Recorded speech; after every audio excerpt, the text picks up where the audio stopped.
What is good, Fight World? This is Ashley's Corner.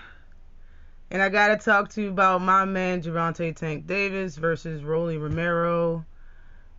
This Saturday, which is today, May 28th, is going down on Showtime pay-per-view. And this fight is in New York at the Barclays. And it's gonna be fire. Everybody already know, you know what I'm saying, about these two fighters. They both got power. They both like bringing the heat. They both get knockouts, and this is gonna be a good fight. The weigh-in though, if y'all missed the weigh-in, Tank came in at 133 and a quarter out this bit. Okay, and then the face-off. Okay, let me say first of all, they damn near the same height. Like, bruh, he has an inch on Tank. Like, Tank got on flip-flops or look like slippers he had on his feet. Okay, if Rolly had on some Nikes, all right, he had a full shoe on his foot. All right, Tank toes was out and everything. All right, they're damn near the same height. Damn near the same height. But Rolly wanted to take some shine and step on the edge of the stage, and Tank tapped him, and he fell off. And the thing is about this is, Rolly was already turned around facing Tank before his feet even hit the ground. And it was only the stage. It wasn't that high. It was like probably 3 feet. Like, not even that. It wasn't that high. All you had to do was lift your foot up and put one foot up there and just step up like a step. It was like a high step. That's it.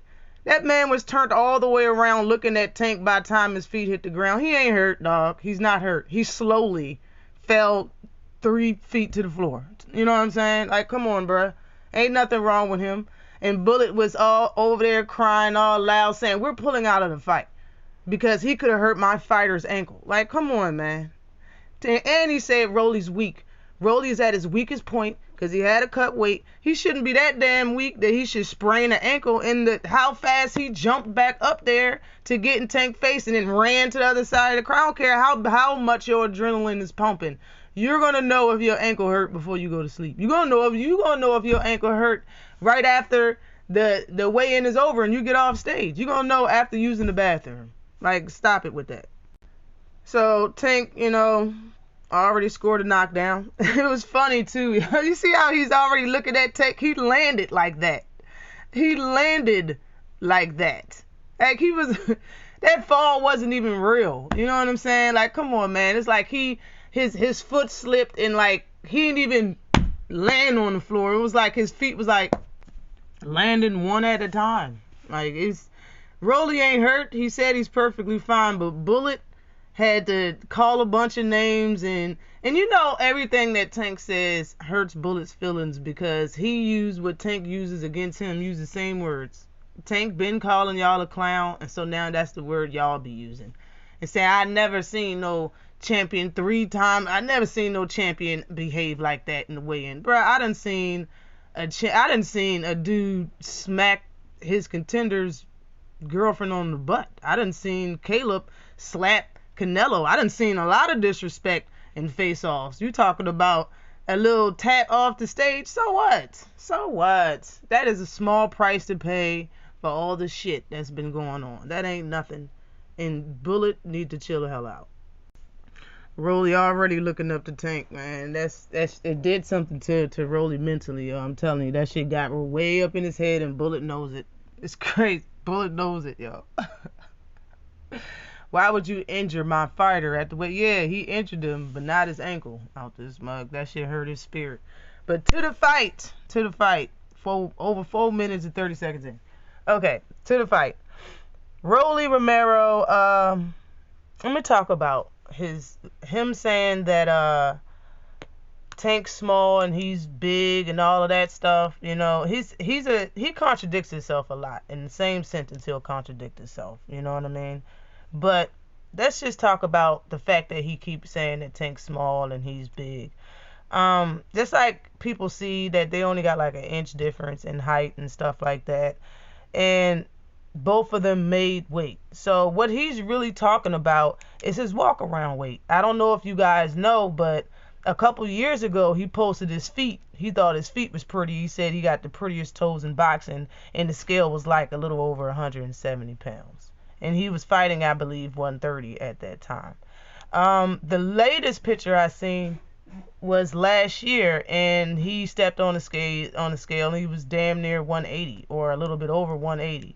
The thing is that his coach and his father brags about how Rolly can cut significantly amount of weight. So the reason why he's saying that he's big, and other fighters that sparred both of them and know Rolly keep saying Rolly's a big dude, is because his walk around weight is around 175 pounds. Believe it. He's not a fat dude. It's not like he's walking around with straight gut, but Rolly is a very heavy guy when he's not fighting. He's a big dude when he's not fighting, and he has the ability to cut weight very easily. Even Rolly said that out of his own mouth over the years.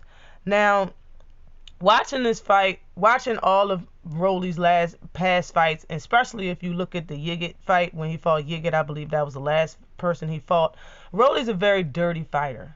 He's a very dirty fighter.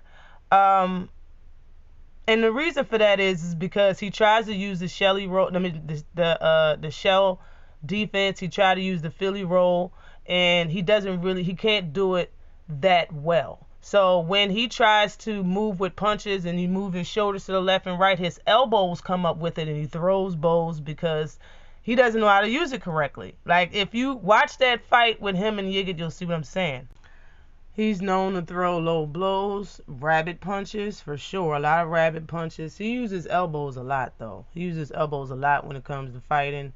He pushes. He grabbed Yigit's glove with his left arm and punched him to the body with his right. Like, that's just what type of fighter he is. So, and his coach, Coach Calvin, Tank's coach, said we just need a good ref. There's no way that we can really train a certain way for this fight. We just need a good ref because it's going to be a fight, and they hate each other. So they at least know that much, and hopefully they got a pretty good ref. Tank said Rolly is not awkward. He does things that fighters don't do. And that was in the first interview that he actually said that. So, or maybe after the press conference, but I remember those was his words when I watched what I watched. But that's what he said. And when you think about that, when you think about what Tank said and what he just said about Rolly, that's, in my opinion, is more dangerous than an awkward fighter. An awkward fighter is still a boxer. He just do things awkward. What he's saying is that Rolly don't do things that boxers do. He don't fight like a boxer. Just like I called what Bullet trains him, with the fighting style that Bullet trained and teaches Rolly is called Kastreeting. In my opinion, that's what I named it. It's called Kastreeting, because he said, I don't teach Rolly boxing, I teach him karate, street fighting, and boxing. That's what he said for the first fight on the mic. Bullet said. So he teach him Kastreeting. So that right there is a difficult thing to handle in the ring. In my opinion, is more difficult than being awkward. So,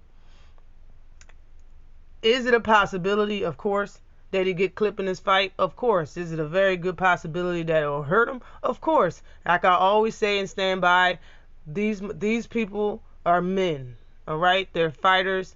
They're flesh and bone like everybody else. Okay?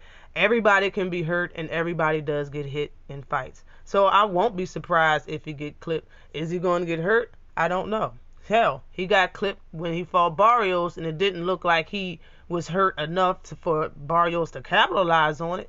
We looked at it like, oh yeah, Tank felt that, but it wasn't. If you ask Tank, Tank will tell you that Barrios didn't touch him. So, I mean, he didn't touch him in the way to make a difference in the fight, so does it really matter? You know what I mean? But when you look at Rolly's defense,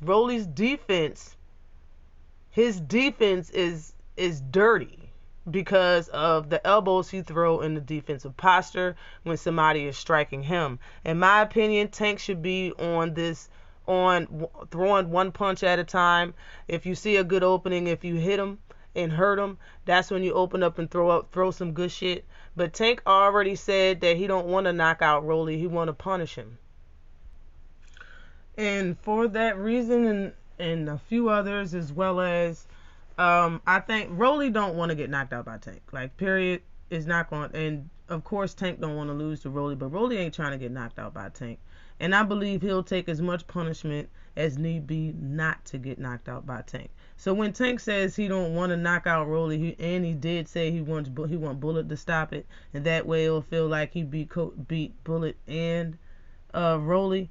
But it makes sense, because if it does get stopped, it will probably be because the doctor stopped it, or it could be the ref and whatnot. But I'm just saying, like, when it comes to him saying that he want to beat him to, like, he don't want to knock him out. He don't want to hit him with one shot. He want to beat him. I really think this is going to be a long fight. I don't think it's going to be a 4-round fight, a 1-round fight, a 6-round, 7. I think it's going to be like probably a 9-round fight. No bullshit. 9 or 10 rounds. That's what I really think. Because I think Rolly is going to take all types of punishment in this fight, and he's going to keep coming. It's going to be his coach is going to save him, the doctor's going to save him, or the ref is going to be like, enough of this shit. Besides that, I heard people saying that, Tank fight bigger fighters, and well, people were saying that Tank spar bigger fighters. So this isn't, regardless of how big the fighter that he fights, since he spars bigger fighters, it should be no sweat. I really don't look at it like that. You know what I mean? Because this is still sparring, and this is, everybody knows in the gym, as well as the two fighters, that neither one of y'all are in the same weight class. I'm sparring you when you're a bigger person. And you're not just in there trying to damage the goods. You're not in there fucking the merchandise up. Now, I understand you can get cracked and you can get hurt, but I don't think anybody that's a middleweight is going in there and using their bows and rabbit punching and trying to rough Tank up. They might be in there sparring, but I don't think any of them people that Tank spar goes in there and try to grab him and hold him and punch him and rabbit punch him and hit him with the bows. Like, nobody's doing that to Tank. He's the merchandise. You come in there to help him spar, to help him work out. You know what I'm saying? Not the other way around. Rolly isn't that type of person. Rolly is going to be, and they damn near the same height. Like, Rolly is going to be in there doing all types of dirty ass tactics. Like, he doesn't have nothing to lose, and that's what makes this dangerous, honestly. So besides this being a highly entertaining fight, like, everybody just gotta remember, this is still boxing. Everybody gets hit in this sport. Anybody has a chance to win in this sport, because everybody has a puncher's chance, and that's the only thing that he has. And regardless, we haven't seen much out of Rolly. We've seen a lot of different styles out of Tank. We know what Tank is made out of. In my opinion, everybody has the chance to beat anybody. In my opinion, that's how I think. But I still think Tank is going to stop Rolly. Probably 9 or 10 rounds. He's going to get stopped. And this is going to be a very highly entertaining fight. I love the way Tank is talking right now by saying it's time for him to be the man. He knows he's the man, and he's going to show everybody what's up, like exactly what type of skills he has in this fight. And I hope he do so, and I hope he fights smart. Fight with your head. Don't fight out of anger. Stick and move. He's better than him in everything, in my opinion. The only thing that people can say Rolly has an advantage, a true advantage over Tank, is power. And he got to show me something, baby. Okay, you knock some people out, but so has Tank. Like, you haven't shown me that you got more power than Tank. So, in my opinion, you do nothing better than him. And I don't think that you're going to beat my dog. So, I got Gervonta Davis winning in 9 or 10 rounds by stoppage. Always like and subscribe to the channel. Peace.